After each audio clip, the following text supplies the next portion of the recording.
அல்லேலூயா. நல்ல சத்தமா, இன்னும் உற்சாகமாய். பின்னாடி இந்த சவுண்ட் வரலையே, நல்லா கையை உயர்த்தி. ரொம்ப சந்தோஷம். மகளிர் தின நல்வாழ்த்துக்கள். சேம் டு சொல்லிடாதீங்க, பக்கத்தில் இருக்க கையை பிடிச்சி சொல்லுங்க. நல்லா சந்தோஷமா சொல்லுங்க. நீங்க எல்லாருமே கனம் பொருந்திய ஸ்திரீகளா இருக்கணும். ஒரு ஆமேன்னு சொல்லுங்களேன். கனம் பொருந்திய ஸ்திரீன்னா யாரு தெரியுமா உங்களுக்கு? சுனேமியால் கரெக்டா சொன்னாங்க. யார் சொன்னது? அவங்க தான் யாரை ஆதரிச்சாங்க? மேல இடம் கொடுத்தாங்க. மேல் வீட்டு யார இடம் கொடுத்தாங்க? யாருக்கு கொடுத்தாங்க? யாருக்கு கொடுத்தாங்க? அந்த ஊழியக்கார் யாருக்கு பேரு? எலிசாவுக்கு கொடுத்தாங்க. Very good. அப்போ அவங்க என்ன பேரு அவங்களுக்கு? கனம் பொருந்திய. இப்போ கையை பிடிச்சி சொல்லுங்க, நாங்கெல்லாம் கனம் பொருந்திய ஸ்திரீகள். நல்லா சிரிச்சுட்டு சொல்லுங்க. எவ்வளோ சந்தோஷங்க. உண்மையுமே சொல்றேன், நீங்க தாங்க ஃபுல்லாவே நிரப்புறீங்க. நாங்க மிஞ்சி மிஞ்சி போனா ஒரு 6 பேர் இல்லை 10 பேர் தான் இருப்போம் ஜென்ஸு. அதுக்காக நான் ரொம்ப சந்தோஷப்படுறேன். ஆனா பலவீன பாண்டவங்களும் உங்களை சொன்னாலும் நீங்க நிக்கிறீங்க பாருங்க. கரங்களை தட்டலாமா? நீங்க நிக்கிறீங்க பாருங்க, அதுதான் பெரிய விஷயம். அல்லேலூயா. இப்ப சந்தோஷமா சிரிச்சுக்கிட்டு அல்லேலூயா. ஆமா, இந்த மாசம் உங்களுக்கு என்ன வாக்குத்தத்தம்? அதான் என்ன அதிகாரம், வசனம். வெரி குட், பரவாயில்ல. சுகம் இருந்தாதான் வாழ்வு கிடைக்கும். இன்னைக்கு ஆரோக்கியம் இருந்தாதான் என்ன கிடைக்கும்? சொல்லுங்கம்மா. சுக வாழ்வு. அப்போ சுகம்டா என்ன? ஆரோக்கியம் இருந்தாதான் நம்மளுக்கு என்ன கிடைக்கும்? ஆமா, அந்த வாழ்க்கை தான் உண்மையாலுமே நல்ல வாழ்க்கை. ஒரு ஆமேன்னு சொல்லுங்களேன். அப்ப இந்த வருஷம், இந்த மாசம் உங்களுக்கு கொடுத்துருக்காரு சுக வாழ்வு. உங்களுக்கு என்ன இருக்குமா? சொல்லிக்கும். அல்லேலூயா. ஆமா, ரொம்ப சந்தோஷம். நீங்க எல்லாருமே ரொம்ப சந்தோஷமா இருக்கிறீங்க. நம்ம நேர செய்திக்குள்ளாக கடந்து செல்வோம். மத்தேயு சுவிசேஷம் 21ஆம் அதிகாரம் 22வது வசனம். நீங்க பார்க்காமையே சொல்லலாம். ஏன் பார்க்காமையே சொல்லலான்னு சொன்ன? ஆமா, ஐயாவும் நிறைய வார்த்தை பேசினாரு இன்னைக்கு. இந்த வருஷம் வாக்குத்தத்தம். அப்போ உங்க விசுவாசம் உள்ளவர்களாய் எவைகளை கேட்பீர்களோ அவைகளை. அப்போ உங்களுக்கு விசுவாசம் யார் மேல இருக்கு? சொல்லுங்க, பதில் சொல்லுங்க. சொல்லுங்க. ஒரு சிலர் தான் சொல்றாங்க, மொத்தமா சொல்ல மாட்டேன்றீங்க. யார் மேல இருக்கு? ஆண்டவர் மேல இருக்கு. இன்னைக்கு விசுவாசத்தோடு யார் வந்திருக்கீங்க? அங்கங்க தூக்காதீங்க. விசுவாசத்தோடு யார் வந்திருக்கீங்க? இன்னைக்கு நிச்சயமா ஆண்டவர் உங்களுடைய வாழ்க்கையில அற்புதங்களை செய்வார். ஒரு ஆமேன்னு சொல்லாமா? ஆமா, நீங்க விசுவாசத்தோடு தான் நம்ம கேட்கணும். ஆண்டவர்கிட்ட கேட்டு பெற்றுக்கொள்ள வேண்டும். அப்போ எந்த காரியமா இருந்தாலும் சரி, அவர்கிட்ட தான் நம்ம என்ன பண்ணணும்? ஜபத்துல கேட்கணும். எந்த காரியமா இருந்தாலும் சரி. ஆனா அவர் நிச்சயமாய் செய்வார். அல்லேலூயா. சரி, இன்னைக்கு யாரெல்லாம் விசுவாசத்தோட வந்திருக்கீங்கன்ற இந்த செய்தி முடிவுல தெரிய வரும். யாக்கோபு 5ஆம் அதிகாரம் 15வது வசனம். ஐயா இப்பதான் சொன்னார் அந்த வார்த்தைய. யாக்கோபு 5:15. அப்பொழுது விசுவாசமுள்ள ஜெபம் பிணியாளியை ரட்சிக்கும், கர்த்தர் அவனை எழுப்புவார், அது அவனுக்கு மன்னிக்கப்படும். முதல்ல நீங்க விசுவாசத்தோடு ஜெபம் பண்ணுமா? என்ன பண்ணுமா? விசுவாசம் உள்ள ஜெபம் தான் யாரை ரட்சிக்குமா? இப்பதான் சொன்னார் ஐயா இல்ல. அப்ப பாருங்க, இந்த செய்தி உங்களுக்கே உரிய செய்தியா இருக்கிறது. அப்போ இந்த விசுவாசம் உள்ள ஜெபம் தான் பிணியாளியை ரட்சிக்கும். நான் சொல்றேன், எங்களை நம்பி வந்தீங்கன்னா நிச்சயமா அந்த ஜெபம் கேட்கப்படாது. ஐயாவை நம்பி போறேன், எந்த ஐயாவை நம்பி வந்தாலும் அதெல்லாம் ஜெபம் கேட்கப்படாது. இன்னைக்கு யாரெல்லாம் விசுவாசத்தோடு கர்த்தரை நம்பி வந்திருக்கீங்களோ அவங்க ஜெபம் கேட்கப்படும். ஒரு ஆமேன்னு சொல்லலாமா? மத்தேயு சுவிசேஷம் 8ஆம் அதிகாரம் நீங்க எடுத்து வச்சிட்டீங்கன்னா அதுல 5லேருந்து 13 வசனம் வரைக்கும் நம்ம பார்த்தோம்னா, இயேசு கப்பர்நகமுக்கு பிரவேசிக்கிறாரு. அப்போ அங்க 100க்கு அதிபதினு ஒருத்தன் அவரிடத்துல என்ன சொல்றான்? என் வேலைக்காரன் திமிர்வாதமா இருக்கிறான், அது மாத்திரம் இல்ல கொடிய வேதனைப்படுகிறான் அப்படின்னு சொல்லிட்டு ஆண்டவர்கிட்ட சொல்லும் போது ஆண்டவர் சொல்ற, நான் அவனை என்ன பண்றேன்? சொஸ்தமாக்குறேன் அப்படின்னு சொல்றாரு. நீங்க 8வது வசனத்துல பார்த்தீங்கன்னா அவன் சொல்றான், ஆண்டவரே என் வீட்டுக்கு பிரவேசிக்க நான் பாத்திரன் அல்ல, ஒரு வார்த்தை மாத்திரம் சொல்லும் என் வேலைக்காரன் அப்படின்னு சொல்றார்.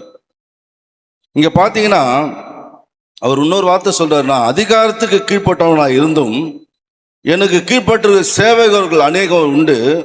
வான்னு சொன்னா வர்றதுக்கு ஆள் இருக்காங்க, போன்னு சொன்னா போறதுக்கு ஆள் இருக்காங்க அப்படின்னு அவன் சொல்லப்படுறதை நம்ம பார்க்கிறோம். இங்க பாத்தீங்கன்னா ஒரு காரியம் இருக்குதுங்க. ஆமா, ஏன் அப்படியாப்பட்ட ஒரு நூற்றுக்கு அதிபதி ஏன் ஆண்டவர் தேடி வரான்னு கேட்டீங்கன்னா, ஆண்டவர்கிட்ட போனா நிச்சயமா நம்ம காரியம் சக்சஸ் ஆகும். ஒரு ஆமேன்னு சொல்லுங்க. ஆண்டவர்கிட்ட போனா நம்மளுக்கு ஜெயம் கிடைக்கும். சொல்லுங்களேன், எதுவுமே வாய் தந்து சொல்ல மாட்டேன்றீங்களா? அப்போ ஆண்டவரை தேடி வந்தது அவர்கிட்ட இருக்கிற வல்லமையை அறிஞ்சிருந்தான். யார்? இந்த நூற்றுக்கு அதிபதி. ரெண்டாவது, ஆண்டவர்கிட்ட போனா நிச்சயமா நம்மளுக்கு என்ன கிடைக்கும்? பலன் கிடைக்கும் அப்படின்னு சொல்லிட்டு அவரை நம்பி வந்தான். இந்த வார்த்தையை சொன்னோன்னே இயேசு திரும்பி பார்த்து சொல்றாரு, இஸ்ரவேலுக்குள்ள இப்படியாப்பட்ட விசுவாசத்தை நான் காணவில்லை அப்படின்னு சொல்லிட்டு இயேசு இதை கேள்விப்பட்டு ஆச்சரியப்பட்டார்னு சொல்லிட்டு சொல்லப்படுது நம்ம பார்க்கிறோம். பின்பு நூற்றுக்கு அதிபதி ஆண்டவரை நோக்கி சொல்றாரு, ஆண்டவர் பார்த்து சொல்றாரு, நீ போலாம் அப்படின்றாரு. நீ போலாம் அப்படின்றார். இன்னைக்கு நான் சொல்றேன், உங்களுடைய விசுவாசம் இன்னைக்கு கர்த்தர் மேல இருந்ததுன்னா, நீங்க அவரை நம்பி இங்க வந்திருந்தீங்கன்னா, இங்க ஜெபிக்கிற ஜெபம் உங்க சூழ்நிலையை மாற்றும். யாரெல்லாம் சொல்றது? ஆமேன்னு சொல்றது. அப்போ இங்க சொல்றாரு, நீ போலாம் அப்படின்னு சொல்லிட்டு, நீ விசுவாசத்தின்படி உனக்கு யாரெல்லாம் ஆண்டவர் விசுவாசிச்சு நீங்க வந்திருக்கீங்க? ஒரு ஆமேன்னு சொல்லுங்க, சத்தத்தை உயர்த்தி. அப்ப இன்னைக்கு நீங்க ஜபிக்கிற ஜபம் கர்த்தர் உங்க ஜபத்தை கேட்பாரு. அது மாத்திரம் இல்ல, நீ போலாம் அப்படின்னு சொல்லிட்டாரு. நீ விசுவாசத்தின்படி உனக்கு ஆக கடவாது அப்படின்னு சொல்லி ஒரே வார்த்தை சொல்லி முடிச்சிட்டாரு. அந்நேரமே அந்த வேலைக்காரன் சுஸ்தமானான். கரங்களை தட்டி தேவநாமத்தை மகிமைப்படுத்த போகலாம். இன்னைக்கு நீ ஜெபிக்கிற ஜெபம், இங்க விடுற கண்ணீர் அந்த இடத்துல கேட்கப்படணும். அல்லேலூயா. ஆமா, நான் சொல்ற மாதிரி அந்த விசுவாசம், அந்த நம்பிக்கை, தேவனிடத்துல இருக்க வல்லமை அவனுக்கு தெரிந்தது. அல்லேலூயா. தேவனிடத்துல போனா நிச்சயமா ஒரு நாள் நம்ம என்ன பண்ண மாட்டோம், தோல்வி அடைய மாட்டோம்ன்றத யாரு? அந்த நூற்றுக்கு அதிபதி தெரிந்து வைத்திருந்தான். இன்னைக்கு நம்ம அநேக நேரங்கள்ல ஜெபம் பண்றோம், ஆனா அது விசுவாசமா இருக்குதா? விசுவாசத்தோடு நம்ம ஜெபம் பண்றோமா? நீ விசுவாசித்தால் தேவனுடைய மகிமையை, நல்லா சொல்லுங்க, நீ விசுவாசித்தால். அப்போ அந்த விசுவாசம் அந்த வேலைக்காரன் சுஸ்தமானான். அல்லேலூயா. அப்போ உங்களுடைய காரியம் எப்படி இருக்குது? அவனுக்கு அதிகாரத்துக்குட்பட அநேக பேர் இருந்தாலும் தேவனுக்காக தேவனிடத்துல போன நிச்சயமா வைராக்கியமா என்னுடைய ஜெபம் கேட்கப்படும் சொல்லிட்டு போனா அந்நேரமே அந்த வேலைக்காரன் சுகமானான். நம்ம எப்படி இருக்கிறோம் யோசிச்சு பாருங்க. நம்ம யாரை நம்பி வந்திருக்கிறோம்? இன்னைக்கு சபையில யாரை நம்பி வந்திருக்கிறோம்? கர்த்தரை நம்பி வந்திருக்கிறோமா, இல்ல மனுஷனுடைய பார்வையை நம்பி வந்திருக்கிறோமா? சொல்லுங்க. ஏதோ போறோம் வரோம் அப்படின்னு சொல்லிட்டு வந்திருக்குமா? அப்படியெல்லாம் இல்லைங்க. நீங்க வந்தா ஏதாவது நடக்கணும். கரங்களை தட்டி நீங்க வந்து முழங்கால் படிட்டா இந்த இடத்துல ஏதாவது நடக்கணும். என் குடும்பத்துல ஒரு அசைவு உண்டு பண்ணணும். அப்போ இன்னைக்கு சொன்னாரு, ஐயா சொன்னாரு, ஒரு அம்மாவுக்காக ஜெபம் பண்ணணும். அதுவும் எப்படி பண்ணணும்? விசுவாசத்தோடு நீங்க ஜெபம் பண்ணுங்க அப்படின்னு சொல்லிட்டு என்ன சொன்னாரு, அவங்க பிணியாளி ரட்சிக்கப்படுவான்னு சொன்னார். அது இல்லாம இந்த பாவத்தை மன்னிக்கிறதுக்கு அதிகாரம் யாருக்குங்க இருக்குது? நிறைய பரிசெயர்லாம் வந்து ஆண்டவரை குற்றப்படுத்துறாங்க. ஓய்வு நாள்ல யாரா இவரு, யாரா குணமாக்கி இவரு, யார் பாவத்தை மன்னிக்கிறதுக்கு அதிகாரம் இருக்குது? நான் சொல்றேன் பாருங்க, பாவத்தை நம்ம பாவத்துக்காக தான் ஆண்டவர் என்ன பண்ண அந்த பூமியில வந்தார். நம்மளுடைய பாவங்களுக்காக தான் அவர் மரிச்சார். கரங்களை தட்டி, நம்மளுடைய பாவங்களுக்காக, உன்னுடைய பாவங்களுக்காக, என்னுடைய பாவங்களுக்காக தான் அவர் மரிச்சார். அல்லேலூயா. அதனால்தான் இந்த பூமியில நம்ம இன்னைக்கும் உயிரோடு வாழ்ந்து கொண்டு இருக்கிறோம். ஒரு ஆமேன்னு சொல்லாமா? ஆமா. ஏன்னா அந்த 2 கல்வன் இருந்தாங்க. அதுல ஒருத்தர் என்ன பண்றான், மனம் திரும்பி ஆண்டவர்கிட்ட, நான் பாவி, நான் நிறைய பாவம் செஞ்சிருக்கேன் அப்படின்னு சொல்லிட்டு ஆண்டவர்கிட்ட கேட்கிறான், என்னை நினைத்தருளுங்கன்னு சொல்றான். அப்ப அந்த பாவத்தை யாரு மன்னிச்சு அவனை ராஜ்யத்துல கொண்டு போனது? நித்திய ஜீவனுக்குள்ள கொண்டு போனது யாரு? அப்ப அந்த பாவத்தை மன்னிக்கிற வல்லமை அவருக்கு மட்டும்தான் உண்டு. அல்லேலூயா. அந்த அதிகாரம் அவருக்கு மட்டும்தான் உண்டு. அப்ப இந்த பூமியில வாழுகிற நமக்கு நிறைய காரியங்களை செஞ்சிருக்க அதிகாரத்தோடு. இங்க இந்த நூற்றுக்கு அதிபதி வேலைக்காரனுக்காக போய் ஆண்டவர்கிட்ட வேண்டுதல் செய்யும் போது கர்த்தர் இந்த ஜெபத்தை கேட்டார். இப்போ இன்னைக்கு யாரை நம்பி வந்திருக்கோம் யோசிச்சு பாருங்க. நீங்க மத்திய சுவிசேஷம் 9ஆம் அதிகாரம் 77ல இருந்து 29 வரைக்கும் நம்ம வாசிச்சு பார்த்தோம்னா, 2 குருடர்கள் இயேசு பின்னாடி வராங்க. வந்து தாவீதின் குமாரே எனக்கு இறங்குன்னு சொல்றாங்க. குருடர்கள் அவரிடத்துல வந்து இயேசு அவரை நோக்கி இதை செய்ய எனக்கு வல்லமை உண்டுன்னு விசுவாசியான்னு கேட்கிறாரு. யாரை பார்த்து? அந்த 2 குருடரை பார்த்து கேட்கிறாரு. அப்போ அவங்க சொல்றாங்க, ஆம் விசுவாசிக்கணும். உடனே அவர் சொல்றாரு, என்ன சொல்றாரு? அவர் கண்களை தொட்டாரு. உங்க விசுவாசம், அப்போ உங்க விசுவாசம் எவ்வளவு இருக்கணுங்க ஆண்டவர் மேல? சொல்லுங்க, யாராவது சொல்லுங்க, வாயை திறந்து. எல்லாம் மௌனமா இருந்தா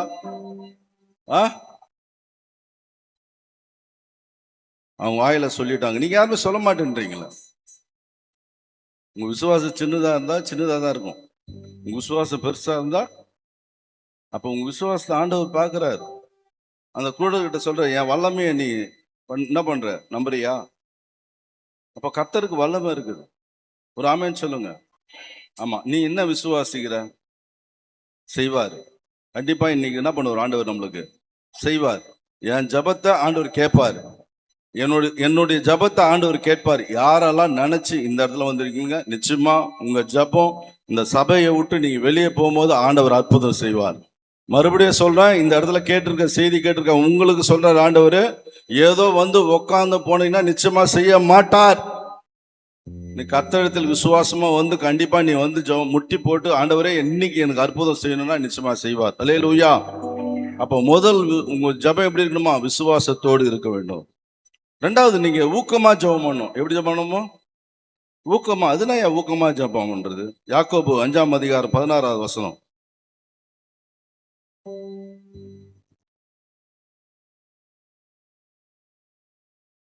யாக்கோபு 5:16. நீங்கள் சொஸ்தம் அடையும்படிக்கு உங்கள் குற்றங்களை ஒருவருக்கொருவர் அறிக்கையிட்டு, ஆமா, ஒருவருக்காக ஒருவர் ஜெபம் பண்ணுங்கள். ஆமா, நீங்க ஒருவருக்காக ஒருவர் என்ன பண்ணுமா? ஜெபம் பண்ணணும். நீதிமான் செய்யும் வேண்டுதல் ஊக்கமான வேண்டுதல், ஊக்கமான ஜெபம். அப்போ நம்ம பண்றது ஊக்கமான ஜெபமா இருக்கணும்.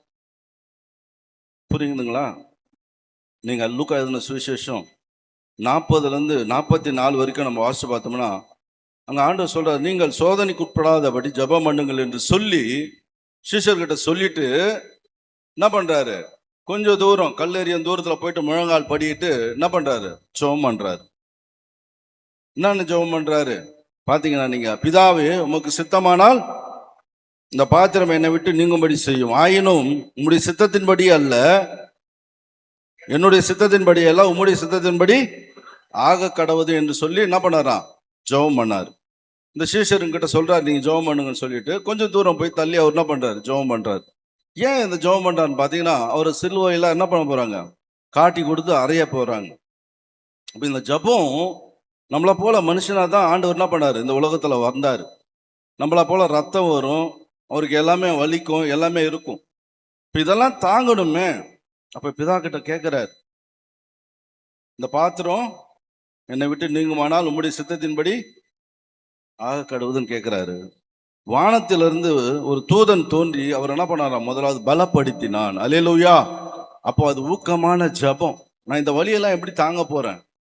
இந்த வேதனைலாம் எப்படி தாங்க போறேன்? எனக்கு காரி துப்ப போறாங்களே, முள் அடிக்க போறாங்களே, இதெல்லாம் நான் எப்படி தாங்க போறேன் அப்படின்னு ஆண்டவர் கேட்கிறார். பிதாவை பார்த்து கேட்கிறார். ஒரு தூதன் வந்து என்ன பண்ணானா? முதலாவது அவரை பலப்படுத்தினான். அல்லேலூயா.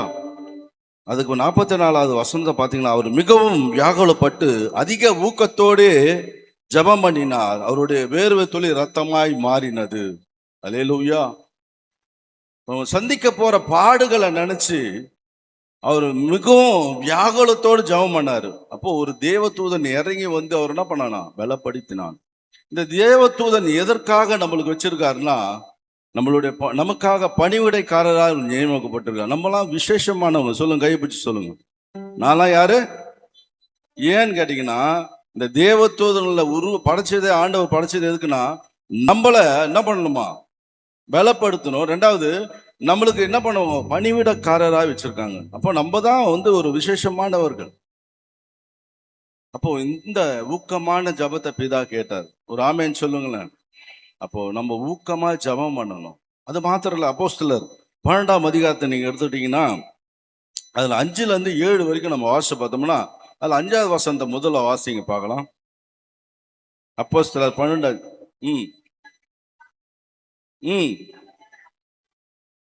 நல்லா அந்த சபையார் மட்டும் கொஞ்சம் நல்லா சொல்லுங்க, அவங்களுக்கு அழுத்தம் நல்லா சத்தமா வாசிங்க. பாருங்க, பேதுரு சிறைச்சாலையில் இருக்கிறாரு. இந்த சபையார் யாவரும் பேதுருக்காக ஊக்கத்தோடு ஜெபம் பண்ணாங்களாம். இந்த ஜெபம் என்ன ஆச்சுன்னு பாத்தீங்கன்னா அது 7வது வசனத்துல பாருங்க, வாசிங்க. யாராவது ஒருத்தர் சத்தமா வாசிங்க, மைக் வச்சுக்கம்மா, நீ வாசியம்மா.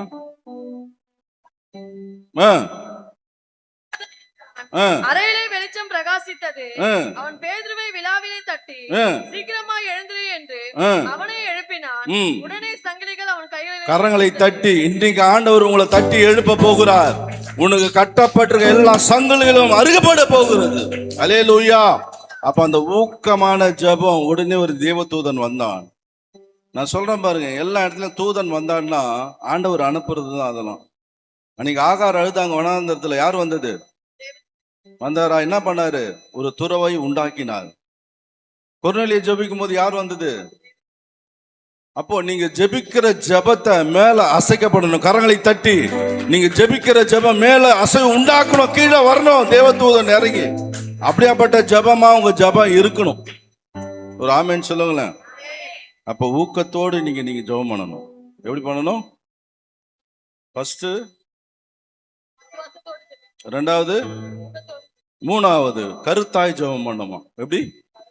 அதுனா கருத்தா ஜெபம் எடுத்து வாசிங்க. யாக்கோபு 5:17-18. எலியா என்பவன் நம்மை போல பாடுள்ள மனுஷனாயிருந்து. முதலாவது இந்த எலியா என்ற மனுஷன் நம்ம போல யாரு எப்படிப்பட்டவரா? பாடுள்ள மனுஷனாயிருந்து. நம்மள போல பாடுள்ள மனுஷன் தான். ஆனா அவர் எப்படி ஜெபம் பண்ணாராம்? மழை பெய்யாதபடிக்கு கருத்தாய் ஜெபம் பண்ணினார். உங்க ஜெபம் கருத்தான ஜெபமா இருக்கணும். அதுக்கப்புறம் அப்பொழுது 3 வருஷமும் 6 மாதமும் பூமியின் மேல் மழை பெய்யவில்லை. எங்கன்னு பாத்தீங்கன்னா இது சமாரியா தேசத்துல 3 வருஷம் 6 மாதம் என்ன பண்ண? 3 வருஷம் மழை பெய்யல. அவன் கருத்தா ஜெபம் பண்ண வானத்தை ஆண்டவர் அடைச்சிட்டார் அவன் ஜெபத்தை கேட்டு. அப்ப நம்மளுடைய ஜெபம் எப்படி இருக்கு? மறுபடியும் ஜெபம் பண்ணா, அதுக்கு அடுத்த வருஷம் சொல்லுது, மறுபடியும் அவன் ஜெபம் பண்ணினான். அப்பொழுது வானம் மழையை பொழிந்தது, பூமி தன் பலனை தந்தது. அல்லேலூயா. அப்ப இந்த ஜெபம் ஆண்டவர், நீ ஜெபம் பண்ணினா வானத்தை அடிப்பார். ஒரு ஆமேன் சொல்லுங்க. நான் மறுபடியும் ஜெபம் பண்ணா என்ன பண்ணுவார்? வானத்தை திறப்பாரு. ஒரு ஆமேன் சொல்லுங்க. எத்தனை மீட்டிங், எவ்வளவு மீட்டிங் நம்ம நடத்துறோம் மழை காலத்துல. சொல்லுங்க, மழை காலத்துல கல்யாணத்தை வச்சிருவோம், மழை காலத்துல மீட்டிங் வச்சிருவோம். ஐயா இந்த 3 நாள் மீட்டிங் எப்படிதான் நாங்க நடத்த போறோமோ, தேவனே வானத்தை சொல்றோமா இல்லையா? ஜெபம் பண்றோமா இல்லையா?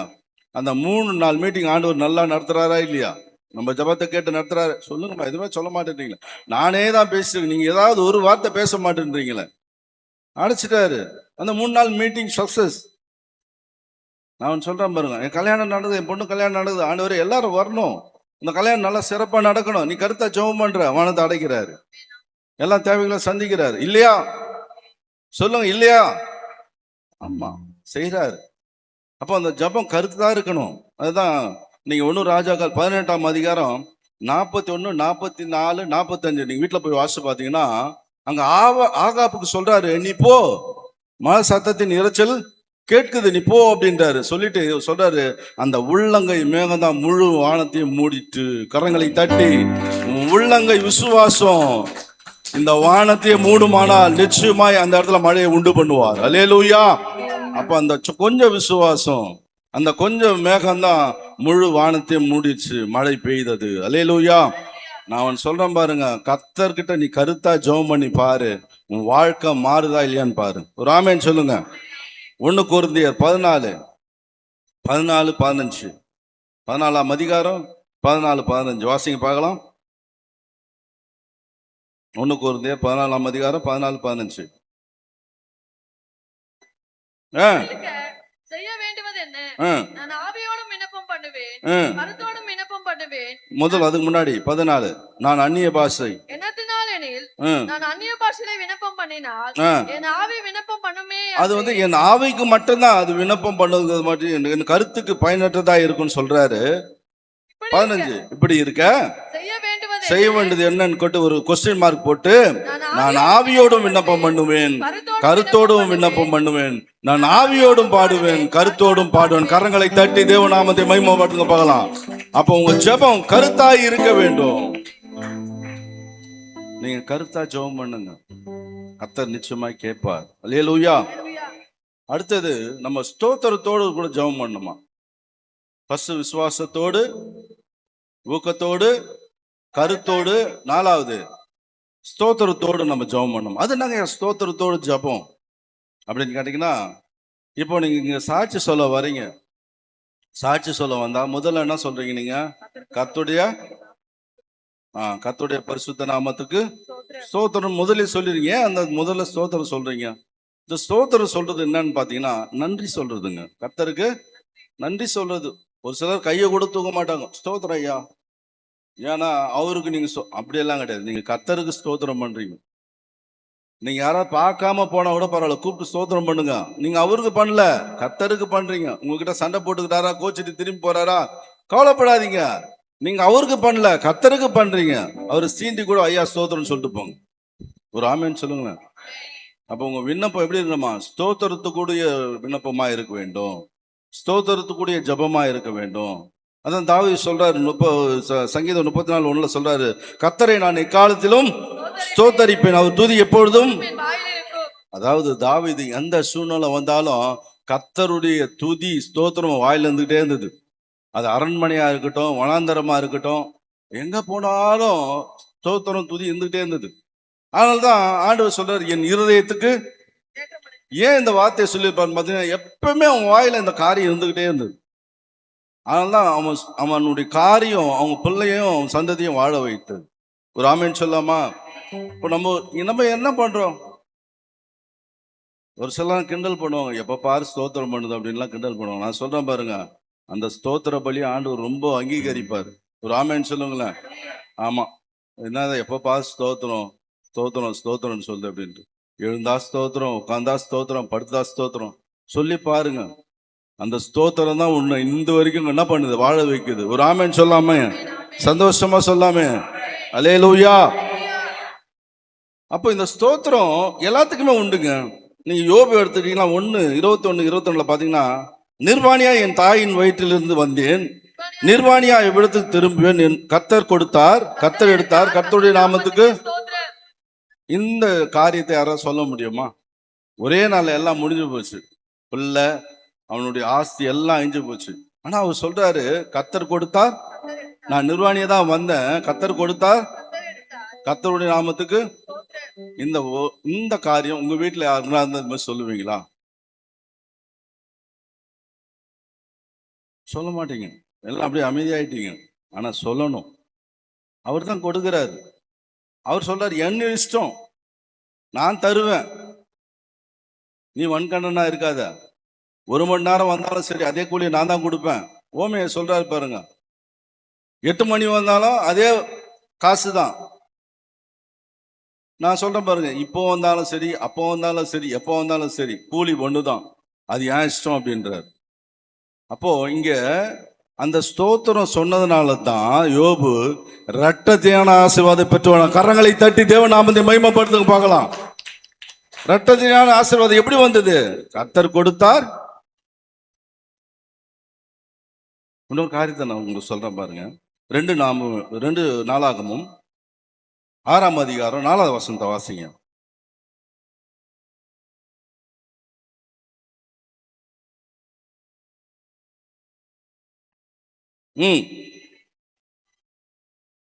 அவன் சொன்னது இங்க யார் சொல்றாருன்னா, சாமுவேல் சொல்றாரு, இஸ்ரவேலிய தேவனாகிய கர்த்தருக்கு முதலே ஸ்தோத்திரத்தை சொல்றாரு. யாரு?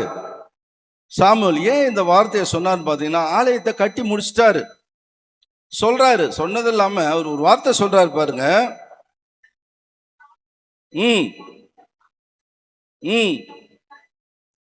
பாருங்க, அவர் சொல்றாரு பாருங்க, இன்னத்த வார்த்தையினால சொன்னாரு தாவீதுக்கு.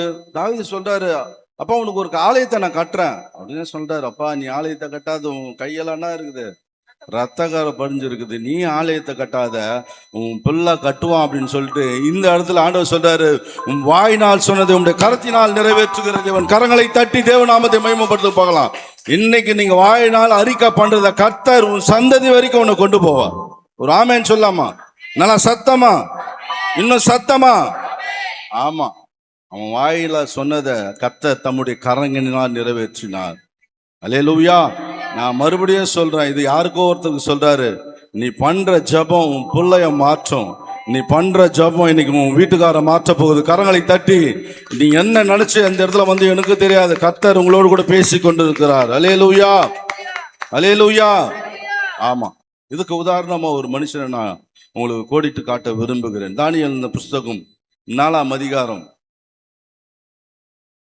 அதுல 33வது வசனத்தை பார்த்தீங்கன்னா, நேபுகாத் நேச்சர்னு ஒரு மனுஷன் இருந்தார். இங்க பாருங்க, என்ன பாருங்க, நேபுகாத் நேச்சர்ன்ற ஒரு மனுஷன் இருந்தார்.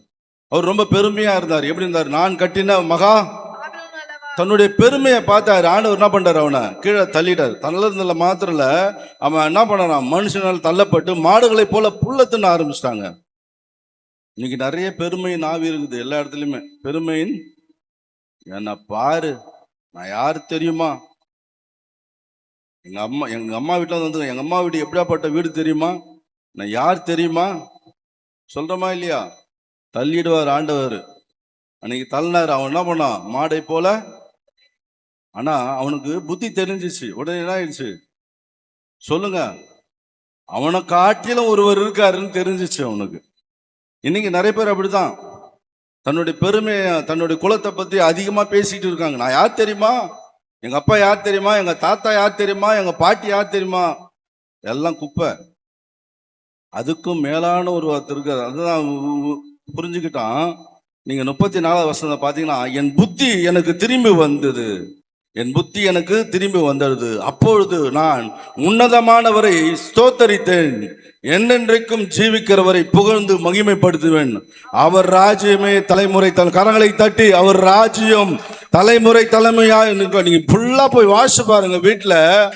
அந்த நேபுகாத் நேச்சர் ஆண்டவர் அப்படியே வர்ணிக்கிறாங்க. ஆனா அவனுக்கு புத்தி தெளிஞ்சு. நான் சொல்றேன், என்னைக்காவது பெருமை உள்ளவனுக்கு தேவன் எப்படி இருக்காராம்? ஆமா, அவனுக்கு பெருமை மட்டும் வந்துடக்கூடாது, பெருமை மட்டும் வந்துடக்கூடாது. பெருமை வந்தது அடிப்பாரு ஆண்டவர். இன்னைக்கு சொல்றேன், அது நானா இருந்தாலும் சரி, யாரா இருந்தாலும் சரி, பெருமைன்னு ஒண்ணு வந்துச்சுன்னா பின்னி எடுப்பாரு ஆண்டவர். அப்ப அங்கிருந்து தள்ளிட்டாரு. அதுக்கப்புறம் அவனுக்கு புத்தி தெளிஞ்சிருச்சு. இன்னைக்கு நிறைய பேரே புத்தி தெரியாம இருக்குது. சபைக்கு வருது, சத்தியங்களை கேட்குது, ஆனா அப்ப கூட என்ன இல்லை, அதுக்கு வாயத்தை வந்து சொல்லுங்க. ஏன்னா இதை சொல்ல மாட்டீங்களே, நல்லா சொல்லுங்க. ஆமா, 100 சத்தியம் இல்ல, 1,00,000 சத்தியம் கேட்டா சிலதெல்லாம் சொல்லுங்க, நீங்களே சொல்லிடுங்க. திருந்தாதுன்னு சொல்லுங்க, மாற மாட்டா, திருந்தாது. ஆமா, 100 சத்தியம் இல்ல, எவ்வளவு சத்தியம் கேட்டாலும் அதுதான் ஆகுது, திருந்தாது. ஏன்னு கேட்டீங்கன்னா, அது காதுல பஞ்சு வச்சுட்டு வந்துடுது. அது எண்ணம் இங்க இருக்காது, எங்கேயோ இருக்கும், எங்கேயோ இருக்கும் அது எண்ணம். ஆனா ஃபுல்லா பாக்குறது நம்மள தான் பார்த்துட்டு இருக்கோம். ஆனா சிந்தனைலாம் எங்கேயோ இருக்கும். நான் சொல்றேன், இன்னைக்கு யாரெல்லாம் ஆண்டவரை நம்பி உள்ள சபைக்குள்ள உட்கார்ந்தீங்களோ அவங்களுக்காக இந்த நாள் பேசப்படுகிறது. கரங்களை தட்டி மறுபடியுமாய். அப்போ அவன் புத்தி தெரிஞ்சிச்சு. இதே ஜபத்தை தான் தானியேல் எடுத்தார். 3 வேளை ஜபம் பண்ணாரு. மாறல அவருடைய ஜபம், பதறல அவருடைய ஜபம். அதே 3 வேளை ஜபம் பண்ணாரு. மேலே ஏறினாரு. எருசலேம் நேரம் என்ன பண்ணாரு? 3 வேளை ஜபம் பண்ணாரு. அதுவும் ஸ்தோத்திரத்தோடு ஜபம் பண்ணாரு. அல்லேலூயா. அதனாலதான் சிங்க கபிலிருந்து காப்பாற்றப்பட்டார். அல்லேலூயா. இன்னைக்கு நீ ஸ்தோத்திரத்தோடு விண்ணப்பம் பண்றியா, இந்த உலக மக்களிலிருந்து நீ காப்பாற்றப்படுவ. கரங்களை தட்டி மறுபடியுமாய். என்னால வாழ முடியலையா, எனக்கு பிரச்சனையா இருக்கு, நீ சொல்லு, ஸ்தோத்திரத்தோடு ஜபம் பண்ணு. உனக்கு விரோதியா அவன் சமாதானமாய் மாறி போவான். அல்லேலூயா. அப்ப உங்க ஜபம் எப்படி இருக்கணுமா? ஆமா. அதனால 1 கொரிந்தியர் 15:57 நம்முடைய கர்த்தராகிய இயேசு கிறிஸ்துவினாலே நமக்கு ஜெயம் கொடுக்கிற தேவனுக்கு ஸ்தோத்திரம். 2 கொரிந்தியர் 9:15 சொல்லு, தேவன் அருளிய சொல்லி முடியாத யூகங்களுக்காக அவருக்கு. அப்போ நம்மளுக்கு கொடுத்து அவர் தாங்க ஈவா நம்மளுக்கு கொடுத்துருக்காரு. அல்லேலூயா. நிறைய காரியங்களை நம்மளுக்கு கொடுத்துருக்காரு. 5வதாக ஆண்டவருடைய பார்வைக்கு உகந்த ஜபமா இருக்கணுமா நம்ம ஜபம்? எப்படி இருக்கணும்? ஊக்கத்தோடு பார்த்துட்டோம், ஸ்தோத்திரத்தோடு பார்த்துட்டோம், விசுவாசத்தோடு பார்த்துட்டோம். இப்போ உகந்ததுன்னா அது என்ன? உகந்ததுன்னா என்ன? உன் ஜபம் உடனே ஆண்டவர் அங்கீகரிக்கணும், அதுதான் உகந்த ஜபம். அப்படின்னு என்னய்யா உகந்த ஜபம்? எடுத்து வாசிங்க. 1 ராஜாக்கள் 3ஆம் அதிகாரம் 10வது வசனம். சரி, டக்குன்னு எடுத்து வாசிங்க. இன்னும் ஒரு 10 சாலமோன் நிமிஷம். இந்த காரியத்தை ஆ, கேட்டது ம். ஆண்டவருடைய பார்வைக்கு உகந்த விண்ணப்பமாய் இருந்தது. அப்படி என்னங்க கேட்டுட்டான் சாலமோன்? சொல்லுங்க தேவாலயம்மா. என்ன கேட்டுட்டாரு? இந்த ஜனத்தை நன்மை தீமை அறிஞ்சு இதை வரையறுத்து என்ன பண்ண நடத்தணும். அதுக்கு எனக்கு என்ன வேணுமா? இந்த அறிவு இந்த உலகம் சொல்லி கொடுத்துருங்க நம்மளுக்கு. ஆனா தேவ ஞானம் நீ பரத்துல இருந்து கேட்டா மட்டும்தான் கொடுப்பாரு. ஒரு ஆமேன்னு சொல்லாமா? அப்போ நீங்க இந்த ஞானத்தை உலகம் அறிவு உலகம் கத்து கொடுத்துரும் எது நல்லது கெட்டதுன்னு சொல்லிட்டு. ஆனா அந்த ஞானம் பரத்துல இருந்து கேட்டா மட்டும் தான் கர்த்தர் கொடுப்பார். அப்ப இந்த ஜெபம் எப்படி இருந்தது? உகந்ததா இருந்தது ஆண்டவருக்கு. இவன் ஏன் இவன் பொண்ணு பொருள் கேட்கல, மகிமைய கேட்கல, அது இல்லாம அவன் சத்துருவை நான் மேற்கொள்ளணும்னு கேட்கல. அவன் கேட்டது ஞானத்தை மட்டும்தான். ஒரு ஆமேன்னு சொல்லுங்க. அந்த ஞானத்தை கேட்டதுனால தான் உடனே என்ன ஆயிடுச்சு, ஆண்டவர் என்ன பண்ணாரு? ஞானத்தை அவனுக்கு கொடுத்துட்டாரு. கொடுத்துட்டது இல்லாம 11வது வசனம் சொல்லுது, நீ உனக்கு நீடித்த நாட்களை கேட்கல, ஐஸ்வர்யத்தை கேட்கல, ஆனா ஞானமுள்ள இருதயத்தை கேட்டேன்னு சொல்லிட்டு அவர் சொல்றாரு பாருங்க. 13வது வசனம் சொல்றாரு, இதுவும் அண்டி நீ கேளாத ஐஸ்வர்யத்தையும், கரங்களை தட்டி, நீ கேளாத ஐஸ்வர்யத்தையும் மகிமையும் கனத்தையும் நான் என்ன பண்ணுவேன்? உனக்கு கொடுப்பேன். ஏன்னா நீ உகந்த காரியத்தை நீ கேட்டுட்ட, நீ கேட்காததை நான் தருவேன்னு சொல்றாரு. அல்லேலூயா. அதான் சொல்ற, கேட்டதையும் தருவார் இயேசுராஜனே, கேளாததையும் என்ன தருவாரு? நித்திய ஜீவன். அல்லேலூயா. நான் சொல்றேன் பாருங்க, நீ கேட்டேன்னா அது அவருக்கு உகந்ததா இருக்கணும். நீ உகந்தது கேட்டேன்னா உனக்கு கேளாததையும் அவர் கொடுப்பார். அதாங்க நம்ம ஆண்டவர். ஒரு ஆமீன் சொல்லுங்களேன். சொல்ல மாட்டீங்களா நீங்க வாயை திறந்து? ஆமா. இப்ப கடைசியா ஒரு ஜபத்தை சொல்லி நான் இந்த நாள் கூட்டத்தை நான் முடிக்க ஆசைப்படுகிறேன். லாஸ்ட் கண்ணீரோட ஜபம். இந்த கண்ணீர் தான் எனக்கு வரவே வராது ஐயா. நான் எப்படியே கண்ணீரோட ஜபம் பண்ணுவேன். வீட்டில் போன விட நான் சிரிப்பேன், எப்படி எனக்கு கண்ணீர் வரும்?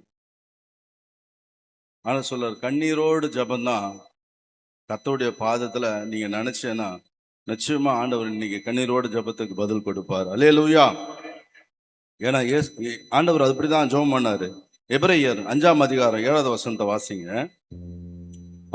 ஆண்டவர் மாம்சத்தில் இருந்த நாட்களில் தம்மை மரணத்தின்று ரட்சிக்க வல்லமையுள்ளவரை நோக்கி பலத்த சத்தத்தோடு கண்ணீரோடு விண்ணப்பம் பண்ணினார். வேண்டுதல் செய்து தமக்கு உண்டான பயபக்தி நிமித்தம் கேட்டு பெற்றுக் கொண்டார். அல்லேலூயா. அப்போ அவரே பலத்த சத்தத்தோடு கண்ணீரோடு தான் ஜெபம் பண்ணாருன்னு சொல்லிட்டு வேத வசனம் சொல்லுகிறத நம்ம பார்க்கணும். நம்ம ஜெபம் எப்படி இருக்குதுங்க? கண்ணீரோடு இருக்குதா? அண்டால் என்ன பண்ணாங்க? ஆமா, இப்படி ஜெபம் பண்ணாங்க. ஊக்கமா நான் சொன்னதுனால நீங்க ஊக்கமா சொல்லிட்டீங்க. கண்ணீரோட ஜெபம் பண்ணாங்க. எப்படி ஜெபம் பண்ணாங்க? பக்கத்துல போய் சொல்லல, எனக்கு புள்ள இல்லைன்ட்டு போய் அவங்க போய் எங்கேயும் போய் சொல்லல. அவங்க யாருக்கிட்டையும் போய் சொல்லல. அவங்க கூட இருந்த இன்னொரு மனைவி கிட்ட கூட போய் சண்டை போடல. அவங்க என்ன பண்ணாங்க? அவங்களுடைய மன அழுத்தம், அவங்களுக்கு இருந்த எல்லா பிரச்சனையும் ஆண்டவருடைய இடத்துல என்ன பண்ணிட்டாங்க? இதை கொட்டிட்டாங்க. 1 சாமுவேல் 1:10 வாசிங்க.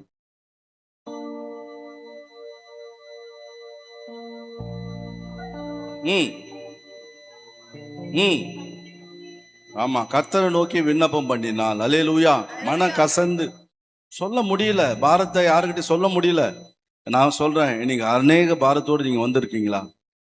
எனக்கு வியாதி இருக்குப்பா, இந்த வரைக்கும் குணமாகல. ஆண்டவரே, உங்களுடைய பாதத்துல நான் வந்திருக்கேன். எனக்கு பிரச்சனை இருக்குது, வறுமை இருக்குது, கஷ்டம் இருக்குது, என்னால வாழ முடியல, அவ்வளோ பிரச்சனையை வச்சிருக்கேன்பா. ஆனாலும் உங்களுடைய சமூகத்துக்கு நான் வந்திருக்கேன். யாரெல்லாம் சொல்றீங்க? இன்னைக்கு நான் அண்ணால போல உங்களுடைய சமூகத்துக்கு வந்திருக்கேன். ஏன்னா இன்னைக்கு மகளிர் தினம். உங்களாண்ட ஆண்டவர் பேசுறாரு, நான் அண்ணால போல உங்களுடைய சமூகத்துக்கு வந்திருக்கேன்பா. நான் மன கசந்து அழ போறேன். கர்த்தர் அண்ணாளுடைய ஜபத்தை கேட்டார். ராஜாக்களை அபிஷேகம் பண்ணி ஆனா தீர்க்கதரிசியாய் ஒரு மகன் பிறந்தான். கரங்களை தட்டி. ஏன்னா அவங்க கேட்டது குழந்தையதான். ஆனா அந்த குழந்தை யாரு? ராஜாக்களை அபிஷேகம் பண்ணுகிற ஒரு தீர்க்கதரிசி சாமுவேலுக்கு ஆண்டவர் கொடுத்தார். அண்ணாளுக்கு நான் சொல்றேன், தன்னுடைய பிள்ளைய முதல் பிள்ளை யாருக்கு கொடுத்தாங்க? அவங்க யாருக்குமா கொடுத்தாங்க? கர்த்தருக்கு கொடுத்தாங்க. ஆனா இன்னைக்கு என்ன ஆயிடுது? நிறைய பிள்ளைங்களை வளர்த்து அவன் 30, 20, 25 வயசு தாண்ட உடனே ஃபுல்லா தண்ணி அடிக்க, கஞ்சி அடிக்க ஆரம்பிச்சிருவான். அப்ப சொல்லுவாங்க அந்த அம்மா, ஐயோ இந்த பிள்ளைய முதலே ஊழியத்தை குத்துருக்கலாமேன்னு. அதுக்கப்புறமும் சொல்லுவாங்க, ஊழியத்துக்கு எடுத்து வந்து விட்டுறேன், எப்படியாவது இவனை வளர்த்து ஆளாக்கிடுங்க அப்படின்னு சொல்லுவாங்க. நான் சொல்றேன், 5ல் விளையாதது ஒண்ணுமே பண்ண முடியாது. ஆனா கர்த்தர் நினைச்சா மாத்துவார். ஒரு ஆமேன்னு சொல்லுங்க. ஆமா, அந்த புள்ள என்ன ஆயிடுச்சு, ராஜாக்களை அபிஷேகம் பண்ணுகிற ஒரு மகனாய் காணப்பட்டான். நீங்க அழுது ஜெபம் பண்றீங்களா, உங்க ஜெபம் விசேஷமா இருக்கணும். அல்லேலூயா. ஆமா, நீங்க அவங்க கேட்டாங்க, பிள்ளை தான் கேட்டாங்க, அந்த பிள்ளைய கர்த்தர்கிட்ட கொடுத்தாங்க. அந்த பிள்ளைய கர்த்தர் எப்படி வளர்க்கணுமோ அப்படி வளர்த்துட்டாரு. ஒரு ஆமேன்னு சொல்லலாமா? ஆமா, இன்னைக்கு நான் சொல்றேன், உங்க சந்ததிகளை நீங்க உருவாக்கணும்னா முதலாவது பிள்ளைய முதல்ல என்ன பண்ணுங்க, நீங்க ஆண்டவருக்கு கொடுங்க. அல்லேலூயா. 2 ராஜாக்கள் 20ஆம் அதிகாரம் 3வது வசனம், நான் முடிச்சிடுறேன், அவ்வளவுதான். 2 ராஜாக்கள் 20ஆம் அதிகாரம் 3வது வசனம். கர்த்தாவே, ம் நான் உமக்கு முன்பாக உண்மையும் ம் மனத்துவமாய் நடந்து ம் உமது பார்வைக்கு நலமானதை செய்தேன் என்பதை நினைத்தலும் என்று ம் விண்ணப்பம் பண்ணினான். ம் எசேக்கியா மிகவும் அழுதான். எசேக்கியா மிகவும் அழுதாராம். நான் உண்மையும் உத்தமமா நடந்தேனே என் நாட்கள்ல, எனக்கு இப்போ மரண வியாதி வந்துருச்சுன்னு அழும்போது ஆண்டவர் என்ன பண்ணார், அவனுக்கு 15 வருஷம் கூட்டி கொடுத்தார். அல்லேலூயா. நான் சொல்றேன், இன்னைக்கு நீங்க வேதனையோடு இருக்கிறீங்களா, அழுது புலம்புறீங்களா, உங்க அழுது புலம்புல தான் ஆண்டவர் ஆனந்த களிப்பாய் மாற்ற போகிறார். கரங்களை தட்டி தேவநாமத்தை மகிமைப்படுத்த போகலாம். அவன் விண்ணப்பம் பண்ணினா என்ன பண்ணது, 5வது வசனத்துல பாத்தீங்கன்னா 3வது நாள் அவன் கர்த்தருடைய ஆலயத்துக்கு போனான் என்று வேதவசனம் சொல்லுகிறது. நான் அவன் சொல்றேன் பாருங்க, இன்னைக்கு நீ அழுது ஜெபிக்கிற ஜெபம் நிச்சயமாய் ஆண்டவர் என்ன பண்ணுவாரு, கேட்பார்.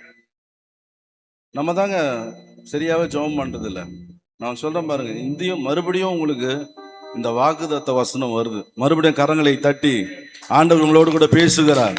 அப்போ இந்த வருஷத்துல ஆண்டவர் உங்களுக்கு ஒரு அசைவு உண்டு பண்ண போகிறார். இதே சபையில ஆண்டவர் ஒரு அசைவு உண்டு பண்ண போகிறார். அல்லேலூயா. ஆமா, நான் 6 சொன்னேன், சொல்லுங்க பார்க்கலாம்.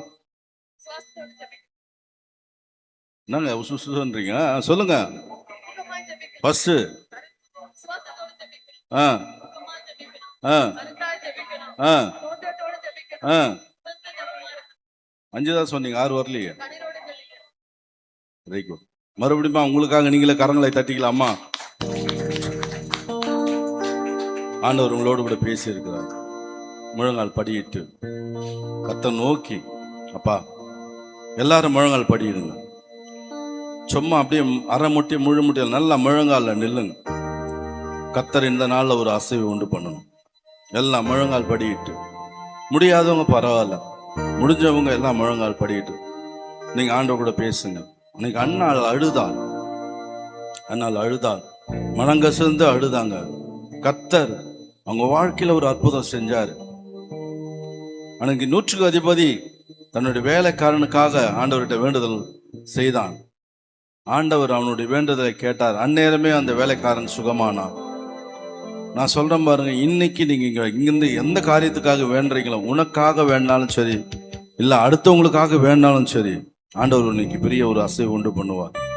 எல்லாம் வாயை திறந்து சத்தத்தை உயர்த்தி யாரையும் பார்க்காதீங்க. கர்த்தர் உங்களோடு கூட பேசி கொண்டிருக்கிறார். இன்னைக்கு ஒரு அசைவு உண்டு பண்ண போகிறார். வியாதியை இன்னைக்கு முன்னிலிருந்து விலக்க போகிறார். எல்லா பிரச்சனையும் மாற போகிறது. நீங்க ஜெபிக்கிற ஜெபம் உன் எல்லையில ஆண்டவர் சுகமாய் உன்னை தங்கி இருக்க பண்ண போகிறார். நல்லா உற்சாகமாய் ஆண்டவர்கிட்ட கேளுங்க, அப்பா நான் இன்னைக்கு ஜெபிக்கிற ஜெபம் என் எல்லையில நீங்க வர போறீங்க, வாசம் பண்ண போகிறீங்க.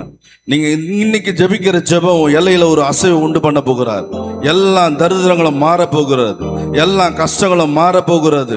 இன்னைக்கு நீ கண்ணீர் விட்டு அழுகிற ஜெபம் ஒரு அசைவை உண்டு பண்ண போகிறது. நீ விசுவாசத்தினால எவைகளை கேட்பீர்களோ அவைகளை பெறுவீர்கள் என்று ஆண்டவர் சொல்லுகிறார். விசுவாசத்தோடு நீங்க கேட்க போறீங்க. எல்லா காரியமும் மாற போகிறது. கரங்களை தட்டி எல்லா சூழ்நிலையும் மாற போகிறது. உன் வாழ்க்கையில கட்டப்பட்டிருக்க எல்லா கட்டுகளை ஆண்டவர் இன்னைக்கு அறுக்க போகிறார். எல்லா காரியங்களும் இயேசுவின் நாமத்தினால ஒரு பெரிய விடுதலை கொடுக்க போறீங்க. அதற்காக உமக்கு நன்றி செலுத்துகிறோம் ஆண்டவர். நல்லா சத்தத்தை உயர்த்தி இன்னும் நல்லா ஜெபம் பண்ணுங்க. அன்னைக்கு ஆண்டவர்கிட்ட கெஞ்சி அழுது யாக்கோபு போராடி பெற்றுக்கொண்ட ஆசீர்வாதம், இன்னைக்கு நீங்க அழுது கெஞ்சி ஆண்டவர்கிட்ட போராடி பெற்றுக்கொள்ள போகிற ஆசீர்வாதம். ஆண்டவரே, நான் இன்னைக்கு உங்களுடைய பாதத்தை நான் விட மாட்டேன்பா. அன்னைக்கு சொன்னா யாக்கோபு, ஆண்டவரே நான் உங்களுடைய பாதத்தை விட மாட்டேன், உன் பாதத்தை விட மாட்டேன். அவன் கெஞ்சினான், அழுதான். கர்த்தர் அவனை ஆசீர்வதித்தார். நான் சொல்றேன், இன்னைக்கு நீங்க கெஞ்சுங்க. இந்த சபையில நீங்க அழுகிற, நீங்க வடிக்கிற கண்ணீர், நீங்க கெஞ்சுற கெஜு எல்லாம் ஆண்டவர் அப்படியே இறங்கி வரணும். அந்த இடத்துல ஆண்டவர் இறங்கி வரணும், ஒரு அசைவு உண்டு பண்ணணும். நல்லா உற்சாகமாய் ஆண்டவர்கிட்ட கேளுங்க, ஊக்கத்தோடு கேளுங்க, பலத்தோடு கேளுங்க. அப்பா, நீங்க இன்னைக்கு நீங்க என்ன இந்த ஜபத்தை நீங்க கேட்டு, ஆண்டவர் என் வாழ்க்கையில ஒரு அற்புதம் செய்யுங்கப்பா. கேளுங்க, ஆண்டவர்கிட்ட கேளுங்க, விடாதீங்க. கெஞ்சி போராடி பெற்றுக்கொள்ளுங்க ஆசீர்வாதத்தை. இன்னைக்கு நான் ஆசீர்வாதத்தோடு தான் நான் இங்கிருந்து கடந்து போவேன்பா. நீங்க ஆசீர்வாதத்தால் ஒழிய நான் விட மாட்டேன். எப்படி யாக்கோபு போராடி அந்த நாளில் அந்த ஜெபத்தை ஏறெடுத்து எப்படி பெற்றுக்கொண்டானோ, அதே போல நீங்க போராடி, இன்னைக்கு போராடி உன் வாழ்க்கையில் இருக்கிற எல்லா பிரச்சனைகளும் ஒரு மாற்றத்தை கொண்டு வரும்படியாய் ஆண்டவர் ஒரு பெரிய அற்புதத்தை செய்ய போகிறார். இன்னைக்கு ஆகாதது எதுவும் இல்ல, உம்மால் ஆகாதது எதுவும் இல்ல. ஆகாதது எதுவும் இல்ல, உம்மால் ஆகாதது எதுவும் இல்ல. அகிலம் அனைத்தையும் உண்டாக்கி ஆளுகிறீர், அகிலம் அனைத்தையும் உண்டாக்கி ஆளுகிறீர். ஆகாதது எதுவும் இல்ல, உம்மால் ஆகாதது எதுவும் இல்ல. சத்தத்தை உயர்த்தி, ஆகாதது எதுவும் இல்ல, உம்மால் ஆகாதது எதுவும் இல்ல. கண்ணீரை கண்டதாலே கல்லறைக்குள் சென்றவனை கரம் பிடித்து தூக்கி விட்டீ. கண்ணீரை கண்டதாலே கல்லறைக்குள் சென்றவனை கரம் பிடித்து தூக்கி விட்டீ. உம்மாலாகும் எல்லாம் ஆகும், உம்மாலாகும் எல்லாம் ஆகும். ஆகாதது எதுவும் இல்ல, உம்மால் ஆகாதது எதுவும் இல்ல. ஆகாதது எதுவும் இல்ல, உம்மால் ஆகாதது எதுவும் இல்ல. துதி செய்ய தொடங்கியதும் எதிரிகள் தங்களுக்குள் வெட்டொண்டு மாடிய செய்தி. துதி செய்ய தொடங்கியதும் எதிரிகள் தங்களுக்குள் வெட்டொண்டு மாடிய செய்தி. உம்மால் ஆகும் எல்லாம் ஆகும், உம்மால் ஆகும் எல்லாம் ஆகும். ஆகாதது எதுவும் இல்ல, உம்மால் ஆகாதது எதுவும் இல்ல. சத்தத்தை உயர்த்தி, ஆகாதது எதுவும் இல்ல, உம்மால் ஆகாதது எதுவும் இல்ல. அலங்கார வாசலிலே அலங்கோல முடவனண்டு நடந்தானே இயேசு நாமத்தில். அலங்கார வாசலிலே அலங்கோல முடவனண்டு நடந்தானே இயேசு நாமத்தில். உம்மால் ஆகும், சத்தத்தை உயர்த்தி, சத்தத்தை உயர்த்தி, எல்லாம் ஆகும். ஆகாதது எதுவும் இல்ல, உம்மால் ஆகாதது எதுவும் இல்ல. ஆகாதது எதுவும் இல்ல, உம்மால் ஆகாதது எதுவும் இல்ல. ஆமாண்டவரே, மனுஷனால் கூடாதது தேவனால் எல்லாம் கூடும் என்ற வார்த்தையின்படி இந்த நாளில கர்த்தரால் கூடாத காரியம் ஒன்றும் இல்லை, கர்த்தரால் கூடாத காரியம் ஒன்றும் இல்லை. தேவனால் எல்லாம் கூடும். கரங்களை தட்டி, மனுஷனால் கூடாதது என் தேவனால் எல்லாம் கூடும். உன் ஜெபத்தை இன்னைக்கு ஆண்டவர் கேட்டிருக்காருமா. அன்னைக்கு தானியேல் ஜெபிக்க தொடங்கும் போது கட்டளை வெளிப்பட்டது. கர்த்தர் சொல்றாரு, உன் வாழ்க்கையில எதெல்லாம் ஊனமா இருக்கோ அதெல்லாம் ஆண்டவர் சொல்றார், இயேசுவின் நாமத்தினால எழுந்து நட என்றார். எதெல்லாம் உயிரற்று போயிருக்கோ ஆண்டவர் இன்னைக்கு எல்லாத்துக்கும் உயிர் தர அவர் வல்லவராய் இருக்கிறார். அவருடைய வல்லமை குறையவில்லை, அவருடைய வல்லமை குறையவில்லை. ஆண்டவரே உமக்கு நன்றி செலுத்துகிறோம். ஆண்டவரே நீர் எங்களோடு கூட பேசியிருக்கிறீர். ஆண்டவரே எல்லா கிரியைகளும் ஆண்டவரை எரிச்சிருக்கிறீர். உமக்கு நன்றி செலுத்துகிறோம். தொடர்ந்து எங்களை ஆண்டவரே உங்களுடைய கரங்களை ஒப்பு கொடுக்கிறோம் அப்பா. எங்களை தாழ்த்துக்கிறோம் ஆண்டவரே. நாங்கள் ஒரு நாளும் ஜபத்தை விடக்கூடாது அப்பா. இன்னையில இருந்து ஒரு மாற்றம் எங்களுக்கு கொடுத்து சொல்லியிருக்கீங்க, ஒரு மாற்றத்தை உண்டு பண்ணியிருக்கீங்க. இன்னையில இருந்து நான் ஜபத்தை விட மாட்டேன். அந்த ஜபம் அசைக்கும். அந்த ஜபம் எதிரிகளுக்குள்ள தங்களுக்குள்ள விட்டுண்டே மடியை செய்தார் தேவன். உனக்கு யாரெல்லாம் எதிரா திரும்புறாங்களோ நீ ஒன்றும் பண்ண தேவையில்ல, நீ ஜபம் பண்ணு, அவனே ஒருத்தனுக்கு ஒருத்தர் அடிச்சுப்பான். கர்த்தர் அப்படியாப்பட்ட காரியத்தை உன் வாழ்க்கையில செய்ய போகிறார். நீ என்ன காரியத்துக்காக இந்த இடத்துல வந்தியோ தெரியாது, எந்த நோக்கத்துக்காக வந்தியோ தெரியாது. இன்னைக்கு ஆண்டவர் ஒரு அற்புதம் செய்ய போகிறார். அப்படியா நீங்க செய்ய போற கிருபைக்காக நன்றி அப்பா. தொடர்ந்து வந்திருக்க ஒவ்வொரு குடும்பத்தையும் நீர் ஆசீர்வதிப்பீராக ஆண்டவர். ஒவ்வொரு குடும்பத்திலையும் ஆண்டவர் இன்னைக்கு நீங்க ஜபம் பேசப்பட்டிருக்கு. அந்த ஜபம் அவங்கள விடக்கூடாது அப்பா. அவங்கள பிடிச்சு கொள்ளணும் ஆண்டவரே.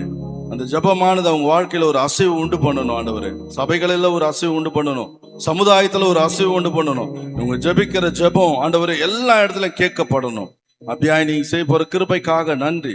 தொடர்ந்து எங்கள் அன்பு ஐயாவுடைய கரங்களை ஒப்பு கொடுக்கிறோம். அவர் செய்கிற ஊழியங்களை ஆசீர்வதிங்கப்பா ஆண்டவரே. சப்பா அவருடைய துணைவிற்காக நாங்கள் வருகிறோம். அம்மாவையும் உங்களுடைய கரங்களை ஒப்பு கொடுக்கிறோம். அவங்களை ஆசீர்வதிங்க, அவங்களை பலப்படுத்துங்க ஆண்டவரே. எல்லாம் வியாதியில இருந்து விடுதலை கொடுக்க முடியா இந்த வேலையில ஒப்பு கொடுக்கிறோம் ஆண்டவரே. ஆண்டவரே பிள்ளைங்களுக்காக நாங்கள் வருகிறோம், பேர பிள்ளைங்களுக்காக வருகிறோம். என் தேவனாய் கர்த்தர் அவர்களையும் நீர் ஆசீர்வதிப்பீராக ஆண்டவரே. ஆண்டவரே வெளிநாட்டுல இருக்க அவங்க மகளுக்காக நாங்கள் செபிக்கிறோம். அவங்களையும் பொறுப்பெடுத்துக் கொள்ளுங்கப்பா. இந்த நாளில் ஆண்டவரே இந்த சுற்று வர்றாத எல்லா குடும்பத்தையும் ஒப்பு கொடுக்கிறோம் ஆண்டவரே. தேவன் ஒரு நத்தம் வீடுல ஒரு அசைவை உண்டு பண்ணுங்கப்பா. நாங்கள் ஜெபிக்கிற ஜெபம் ஒரு நாளும் வீணாய் போக கூடாதப்பா. இந்த நத்தம் பேடு முழுவதும் கிராமம் முழுவதும் என் ஆண்டவருக்கு சொந்தமாகணும். கரங்களை தட்டி இந்த நத்தம் பேடு முழுவதும் இந்த கிராமம் முழுவதும் இருக்கிற எல்லா குடும்பங்களும் தேவனுக்கு சொந்தமாகணும் அப்பா. அப்படியா நீ ஒரு விஷயம் உண்டு பண்ணதுக்காக மக்கள் நன்றி ஆண்டவரே. தொடர்ந்து காரியங்களை பொறுப்பெடுத்துக் கொள்ளுங்க, ஆசீர்வதிங்கப்பா. துதி கன மகிமையாவும் நமக்கு ஒருவருக்கு மாத்திரம் நாங்கள் ஏறெடுக்கிறோம். இயேசு கிறிஸ்துவின் வல்லமையுள்ள நாமத்தில் ஜெபிக்கிறோம் ஜீவன் உள்ள நல்ல பரமபிதாவே, ஆமென்.